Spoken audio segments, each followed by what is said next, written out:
Bon, d'abord, l'idée du colloque, la genèse, ça a été la rencontre avec Sabrina Parent, puis aussi Martin Moore, afin qu'on puisse lever un peu la tête du guidon, parce que nous travaillons tous les trois sur le massacre de Thiaroye.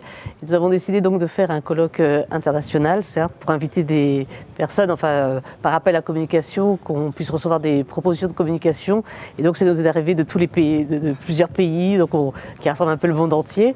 Et puis, nous avons souhaité faire pas seulement un colloque d'historiens, mais aussi interdisciplinaire avec des philosophes, des littéraires, des auteurs de BD, des romanciers, des cinéastes, afin de couvrir au maximum ce champ un peu inédit et peu connu.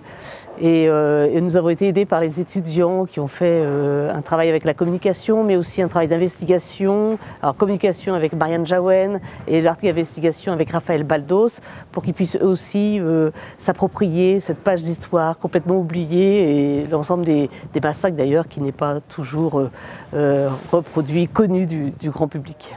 Le massacre de Thiaroye, c'est donc le 70e anniversaire d'ici quelques jours, puisque c'est le 1er décembre 2014. Donc en fait, j'ai levé, en tant qu'historienne, je mis à jour en fait un mensonge d'État, puisque les autorités à l'époque, en 1944, ont camouflé une spoliation. C'est des soldes de captivité qui n'ont pas été versés à ces hommes. Puis après, il y a eu un massacre prémédité et un procès à charge pour faire condamner des innocents. Donc maintenant, 70 ans plus tard, il est grand temps de restaurer la dignité, l'honneur de ces hommes, afin qu'ils puissent être réhabilités et que toute cette cicatrice qui n'a jamais été refermée depuis 70 ans puisse être définitivement refermée et qu'on puisse trouver un apaisement par rapport à cette, et elle sera liée à la réhabilitation de ces hommes.